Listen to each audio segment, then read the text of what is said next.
7 सितंबर 2025 यानी रविवार को पड़ रही है। भाद्रपद महीने की पूर्णिमा तिथि और इस दिन चंद्र ग्रहण भी लगेगा। और दोस्तों, ये वो तिथि है जो भाद्रपद महीने में पड़ने वाली सबसे बड़ी तिथि है, क्योंकि यह रविवार के दिन पड़ रही है और इसका बहुत ही बड़ा और विशेष महत्व होता है। पूज्य गुरुजी ने कहा है, अगर कभी भी मौका लग जाए और भाद्रपद महीने की पूर्णिमा तिथि रविवार को पड़ जाए तो आप लोगों को एक चंद्र ग्रहण दीपक वाला उपाय तो अवश्य ही करना चाहिए।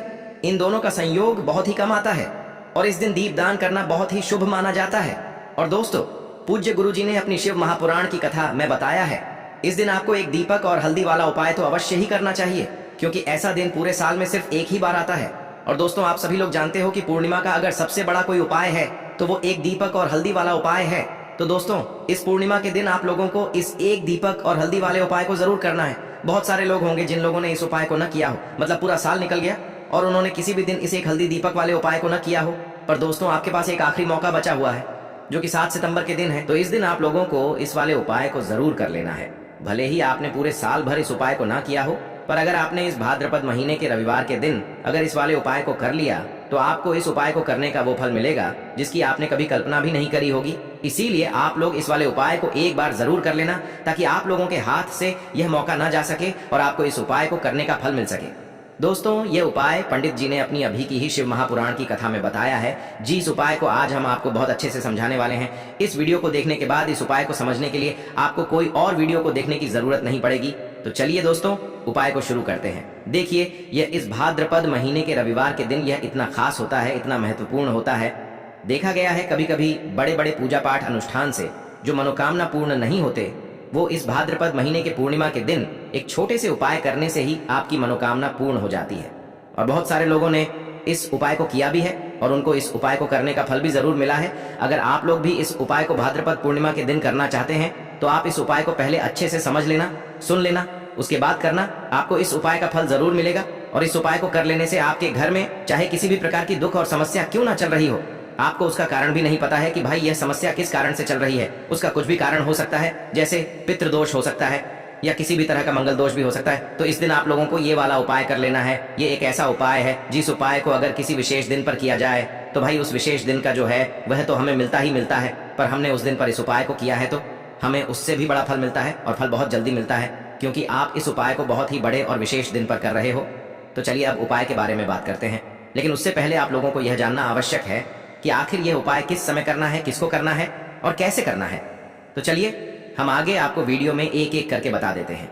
लेकिन उससे पहले अगर आप लोग हमारे चैनल पर नए हैं तो हमारे चैनल को सब्सक्राइब कर लेना और इस वीडियो को लाइक करके कमेंट बॉक्स में श्री शिवाय नमस्तुभ्यम ओम नमः शिवाय जरूर टाइप कर देना। और अपने फायदे के लिए, गरीबी दूर करने के लिए इस वीडियो को पूरा देख कर जाना, तभी आपको लाभ की प्राप्ति होगी।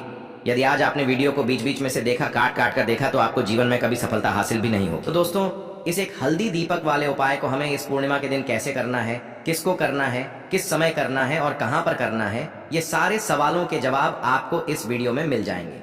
और जो ये वीडियो देखेगा भाई, उसको एक दीपक वाला उपाय जरूर करना चाहिए, क्योंकि इस दिन दीपक का भी बहुत ही बड़ा और विशेष महत्व होता है। और जब बात आ जाए एक दीपक और हल्दी की, तो ये सोने पे सुहागा वाली बात हो जाती है और ये एक बहुत ही बड़ा उपाय हो जाता है इस पूर्णिमा तिथि। हम समझते हैं इस वाले उपाय को हमें करना किस समय है, इस एक दीपक वाले उपाय को हमें इस पूर्णिमा के दिन करना किस समय है। तो देखिए, इस उपाय को करने का जो समय है वह सुबह का समय है और शाम का समय भी है। अब देखिए, यहाँ पर हम मुख्य रूप से सुबह का समय नहीं बोलेंगे, क्योंकि 7 सितंबर रविवार पूर्णिमा का दिन है और इस दिन प्रदोष काल के समय का बहुत महत्व होता है। बाकी अगर सुबह के समय भी करेंगे तो भी अच्छा होगा, उसमें कोई भी दिक्कत वाली बात नहीं है। तो चलिए जानते हैं इस विशेष उपाय के बारे में।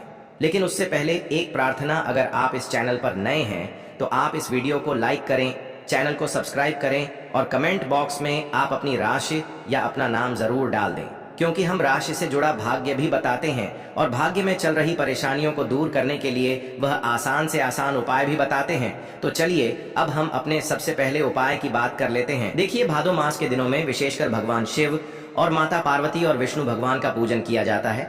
अब साथ ही साथ पूर्णिमा का दिन भी पड़ गया है, तो ऐसा समझ लीजिए आपके जीवन में धन भी आएगा, सुख भी आएगा, धन बढ़ेगा भी, और साथ ही साथ आपके जीवन के सारे संकटों को भगवान शिव जी दूर कर देंगे।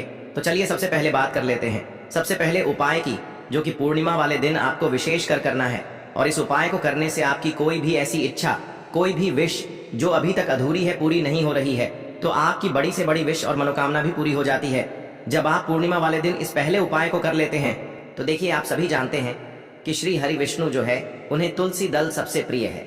बिना तुलसी माता के श्री हरि विष्णु अधूरे हैं और बिना तुलसी पत्तों के श्री हरि विष्णु का भोग अधूरा है।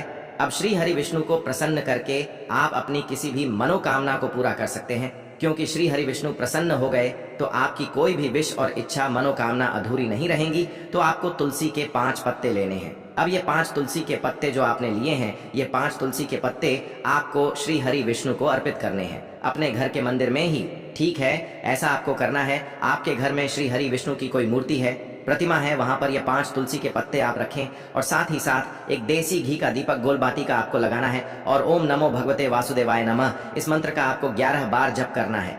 देखो मंत्र कौन सा है, ओम नमो भगवते वासुदेवाय नमः।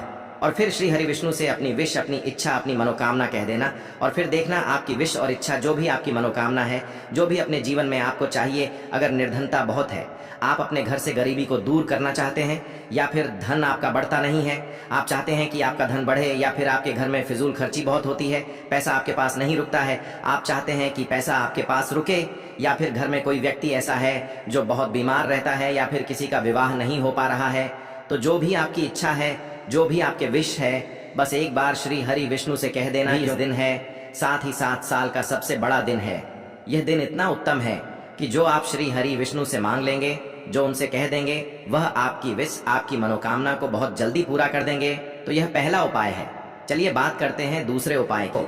यदि आपके जीवन में आर्थिक संकट बहुत अधिक हो रहे हैं, धन की समस्या लगातार जीवन में बनी हुई है, एक एक रुपयों को प्राप्त करने के लिए आपको बहुत अधिक मेहनत कर रहे हैं, तो आज रात्रि में सोने से पहले आपको यह एक चमत्कारी दीपक का उपाय अवश्य करना है। या फिर यदि आपका जो व्यापार है, बिजनेस है, दुकान है, वह अच्छे से नहीं चल पा रही है, तो आज रात्रि में इस विशेष दीपक का उपाय आपको अवश्य करना चाहिए। देखो दोस्तों, दीपक हमारे घर में सभी नकारात्मक शक्ति को बाहर करता है। यह उपाय आपको साल में केवल एक बार करने का ही मौका मिलता है। देखिए, इस उपाय के लिए आपको तुलसी जी की जो सूखी लकड़ी होती है, उसे ले लेना है। देखिए दोस्तों, यदि आपके पास पुरानी तुलसी जी की लकड़ी है तो उसे आप ले सकते हैं, और यदि आपके घर में तुलसी जी जो लकड़ी है वह सूखी हुई है, तो उसकी लकड़ी आप तोड़ करके इस्तेमाल कर सकते हैं। लेकिन आपको ध्यान रखना है कि सूर्यास्त से पहले पहले ही आपको यह जो तुलसी जी की लकड़ी है, इससे अवश्य ही तोड़ लेना है। तो इस उपाय के लिए आपको सबसे पहले तो एक मिट्टी का दीपक लेना होगा।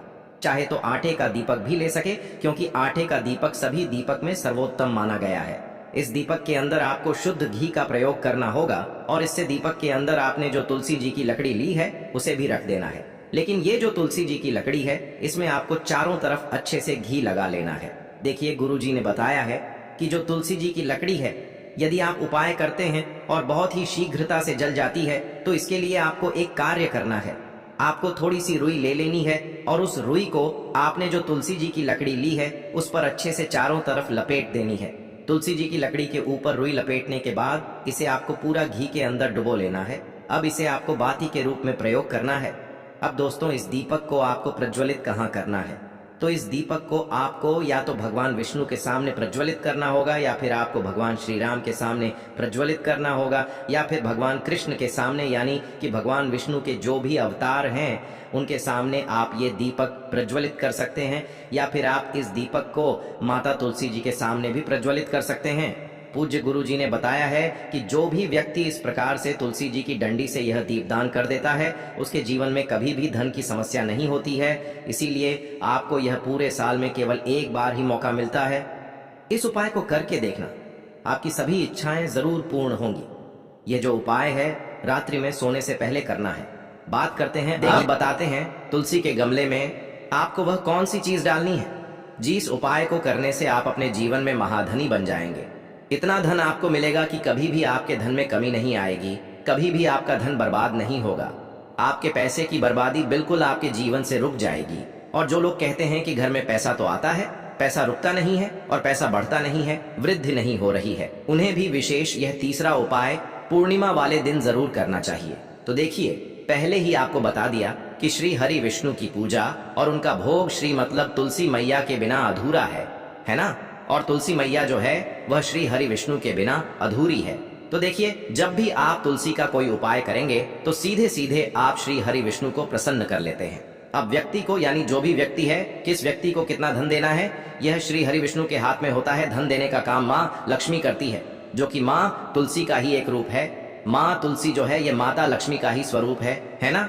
तो आपको करना क्या है, आपको लेनी है यहाँ पर हल्दी पिसी हुई, जो कि श्री हरि विष्णु से जुड़ी हुई है, आपके गुरु गृह से जुड़ी हुई है, आपकी कुंडली में गुरु को मजबूत करती है, सुख सौभाग्य को खींचने का काम करती है, धन को बढ़ाने का काम करती है। तो एक चुटकी पिसी हुई हल्दी आपको लेनी है, और यह पिसी हुई सूखी हल्दी ही आपको अपने गमले में, तुलसी का पौधा जिस गमले में लगा है उसमें अच्छे से इस हल्दी को डालना है, ठीक है ना। और ओम नमो भगवते वासुदेवाय नमः इस मंत्र का जाप करना है। कितनी बार? कम से कम 11 बार जाप करना है। ओम नमो भगवते वासुदेवाय नमः इस मंत्र का जाप करते रहना है, और हल्के हल्के से तुलसी के पौधे में आपको पूरे गमले में पीसी हुई हल्दी का छिड़काव करना है। तो देखिए, जो व्यक्ति इस उपाय को पूर्णिमा के दिन कर लेता है, ऐसा समझ लीजिए अपने जीवन से नहीं आने वाली 7 पीढ़ियों के जीवन से निर्धनता और गरीबी को दूर कर देता है। क्योंकि हल्दी जो है ना, यह साधारण नहीं है। हल्दी इतनी उत्तम होती है कि रातों रात आपके जीवन में चमत्कार करती है। आपने देखा होगा कि कोई भी शादी होती है, विवाह होता है ना, कोई भी ऐसा शुभ काम हम करते हैं उसमें हल्दी जरूर लेते हैं। गृह प्रवेश जब हम करते हैं तो हल्दी के स्वास्तिक का निर्माण करते हैं। कोई भी अच्छा काम करने जा रहे हैं, हल्दी उसमें लेते हैं, और हल्दी जो है ये आपके गुरु ग्रह को मजबूत कर देती है। अगर कुंडली में गुरु कहीं ना कहीं मजबूत है तो इससे उत्तम उपाय आपको, ऐसा समझिए, पूर्णिमा का मिलेगा नहीं। बहुत ही उत्तम उपाय है, तुलसी के गमले में एक चुटकी पीसी हुई हल्दी डालना है। तो यह बहुत ही उत्तम उपाय है, इस उपाय को आप जरूर करें पूर्णिमा वाले दिन, और साल का सबसे बड़ा यह दिन है। तो इस उपाय को करने से श्री हरि विष्णु और महादेव आपसे न केवल प्रसन्न होते हैं, आपसे इतना प्रसन्न हो जाते हैं कि जीवन में कभी आपके गरीबी और निर्धनता को नहीं आने देते हैं। तो चलिए अब बात कर लेते हैं अपने तीसरे उपाय की, जो कि मुख्य द्वार से जुड़ा हुआ है, और यह उपाय है स्थिर लक्ष्मी के वास के लिए। ऐसा पैसा आपके घर में आएगा जो आपके घर में ही रुकेगा। ऐसा पैसा कभी आपके घर में नहीं आएगा जो आपके घर से जाएगा, और विशेषकर फिजूल खर्ची में जाएगा। अब आधे से ज्यादा लोगों की यही समस्या होती है कि घर में पैसा तो आता है लेकिन बहुत जल्दी घर से चला जाता है, या फिर फिजूल खर्ची में चला जाता है। तो धन की बर्बादी जिन लोगों के घर में हो रही है उन्हें विशेषकर यह तीसरा उपाय करना है। या जिन लोगों के पास बिल्कुल पैसा आना बंद हो गया है, सर पर लगातार कर्जा बढ़ रहा है, उन्हें भी यह विशेष तीसरा उपाय करना है। तो देखिए, आपको फिर से क्या लेना है, हल्दी लेनी है पीसी हुई, जो कि श्री हरि विष्णु से ही जुड़ी हुई है ना। पीसी हुई हल्दी लेनी है, और थोड़ा सा पानी डालकर उसका गाढ़ा गाढ़ा आपको पेस्ट बना लेना है। अब इसी हल्दी से आपको अपने घर में स्वास्तिक बनाने हैं। कितने स्वास्तिक? एक स्वास्तिक आपको बनाना है अपनी तिजोरी पर, जिसमें आप पैसा रखते हैं। चाहे तो आप संदूक में रखते हैं, अलमारी में रखते हैं, जिस चीज में भी पैसा रखते हैं, बस वहां पर हल्दी से एक स्वास्तिक बनाना है। दूसरा स्वस्तिक आपको कहाँ बनाना है? अपने घर के मंदिर में, है ना। और 2 स्वस्तिक आपको बनाने हैं अपने घर के मुख्य द्वार पर बाहर की तरफ। हल्दी से 4 स्वास्तिक आपको बनाने हैं। 2 स्वास्तिक मुख्य द्वार पर बाहर की तरफ, एक तिजोरी पर, है ना, और एक अपने घर के मंदिर में। बस यह उपाय आपने अगर पूर्णिमा वाले दिन कर लिया तो देखिए, जो धन की तिजोरी है उसमें पैसा भरा रहेगा। कभी भी धन की तिजोरी धन से खाली नहीं होगी, क्योंकि जहां पर हल्दी का स्वस्तिक एक होता है वहां कभी धन की कमी नहीं होती है। हमेशा वहां पर धन की देवी माता लक्ष्मी वास करती हैं, क्योंकि हल्दी किससे जुड़ी हुई है? श्री हरि विष्णु से। और माँ लक्ष्मी कहाँ होती है? जहाँ श्री हरि विष्णु वास करते हैं। अब बात करें कि आपके घर का मंदिर जो है उसमें अगर आप एक स्वास्तिक बनाते हैं तो आपके घर से ऊर्जा जो है, पूरे में ऊर्जा फैलती है ना। तो आपके घर में पॉजिटिव एनर्जी बढ़ती है, सकारात्मक ऊर्जा बढ़ाती है। जब आप अपने घर के मंदिर में हल्दी का स्वस्तिक बनाते हैं, आपके घर से बुरी